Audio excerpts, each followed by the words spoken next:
What is the aim of this package and when does it start? Well, there's lots of aims to this package, Laura. Obviously, we want to reduce the burden of the cost of childcare for Australian families.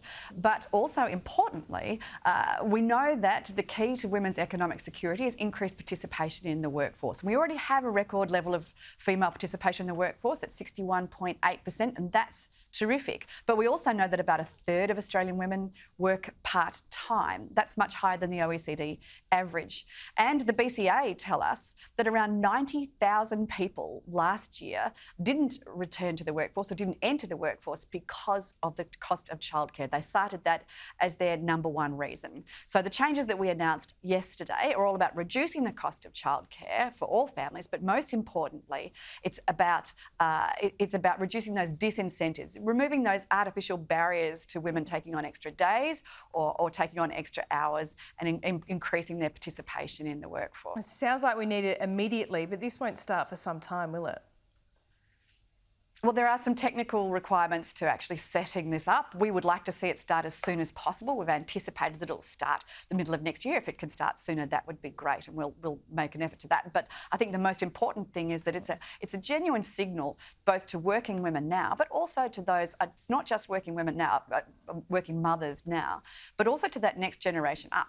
Because one of the other things that we know is that of the women out there that are working with children under 2. About 50% of them use grandparents as a form of informal care, and about a third use only grandparents as their only source of childcare.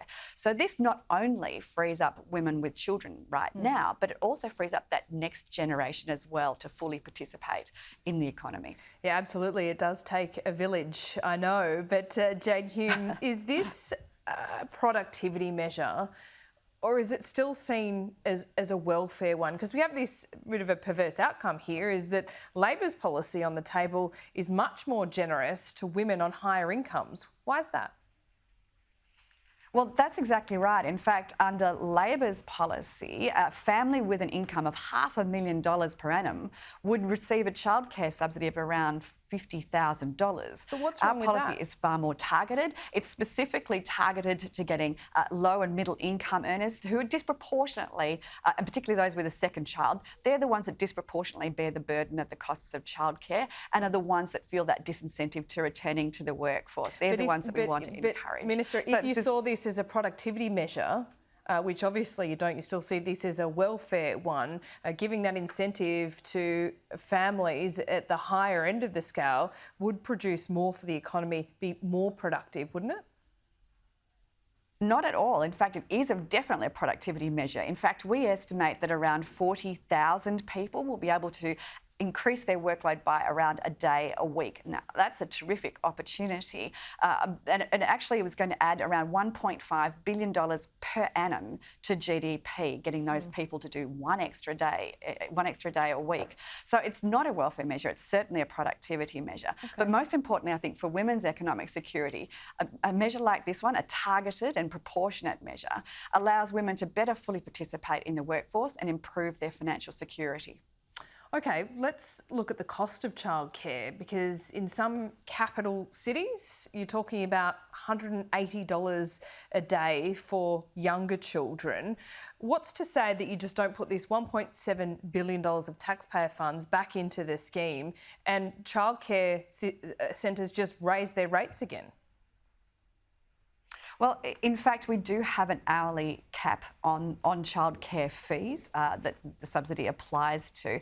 If we felt that there was a propensity for childcare services to simply up their prices in response to the increase in subsidies, well, that's something that we would look at, and potentially that's something that the ACCC could look at far more closely. We think that this is a way that we can in a very targeted way, deal with those families that have a second child. They're the ones that really suffer disproportionately from that burden of the costs of childcare, and at the same time encourage more people to get back into the workforce. So it's a proportionate and targeted measure, but a very effective one. And it's been welcomed by the BCA. It's been welcomed by the Grattan Institute, by Chief Executive Women. These have been some of the loudest voices in this debate. Yeah. How do we remove remove those disincentives for women to re-enter the workforce. The real world experience from childcare is that it does go up and that centres do push fees up from time to time. Might not be year on year, but would you consider a scheme whereby childcare centres would have to make the case to the government, and the government would have to grant a case for increasing fees every year, kind of like what happens with the private health system? Look, that's an interesting proposition and one that I haven't turned my mind to. I think that hourly cap on fees has already had a significant impact. And I know from personal experience, the cost of childcare, once you have those second and subsequent children, is extraordinary. At one stage, I had 3 children under 5. I'm getting a nervous twitch, a bit of PTSD when I think about it, actually. It was such an enormous sort of logistical and costly exercise to have them all cared for at the same time. And that was what allowed me to continue working or continue studying at that stage too. So these are the families that we're targeting right now. And, and about 75% of the $10.3 billion that we'll spend on childcare next year will go to families that earn less than $150,000. So it's really targeted to those families who need it the most. Look, there's a lot of pressure on the budget. The other end of this scheme is the aged care system as well.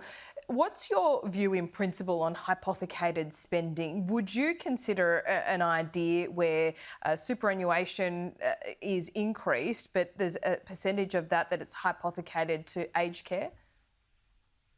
Look, I don't want to speculate on what may or may not be in the budget. I think that would be inappropriate, but I think you've hit on a really important point, which is particularly for those women that are in the sandwich years, and I was talking about them before, those grandparents that are looking after children.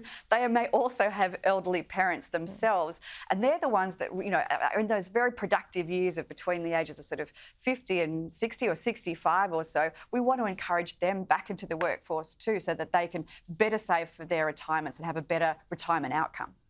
Okay, I just spoke to Jennifer Westacott and we spoke about the childcare package, but we also spoke about some kind of target for reopening borders, reopening ourselves up to the rest of the world. She, like Dominic Perrottet, is calling on the federal government to put in some kind of targets in line with our vaccine rollout. We haven't had that.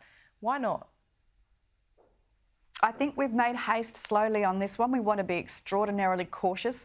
When you see what's happening in India, it just breaks your heart that they're suffering from 300,000 cases a day, 200,000 deaths so far. It is quite extraordinary. That's a second wave. We don't want that to happen here.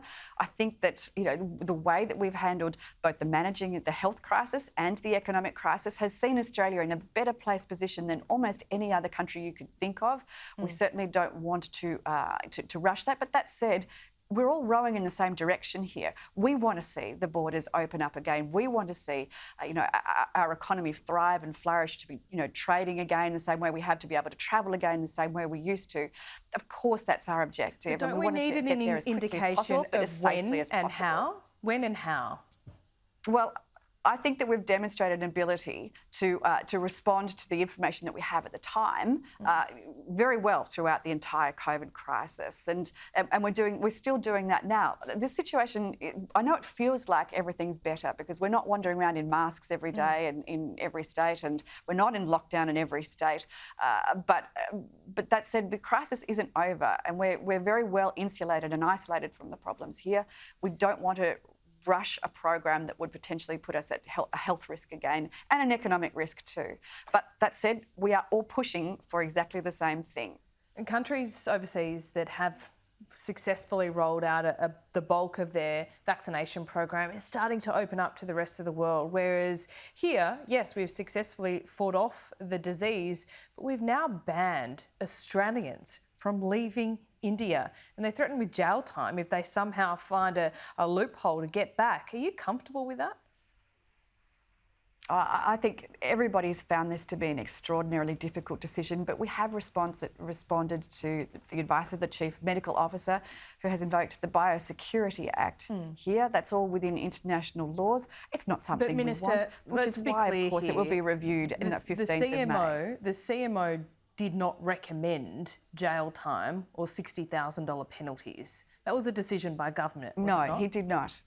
No, that's a function of the Biosecurity Act, which is what was invoked by the Chief Medical Officer's advice. This is not what anybody wants. We want to see Australians returned home, but we want to see that done safely. We know that we could see our quarantine facilities becoming overwhelmed by cases from India. We saw that 57% of positive cases were from returned travellers from India, up from only 10% the week before. And that was really what prompted this.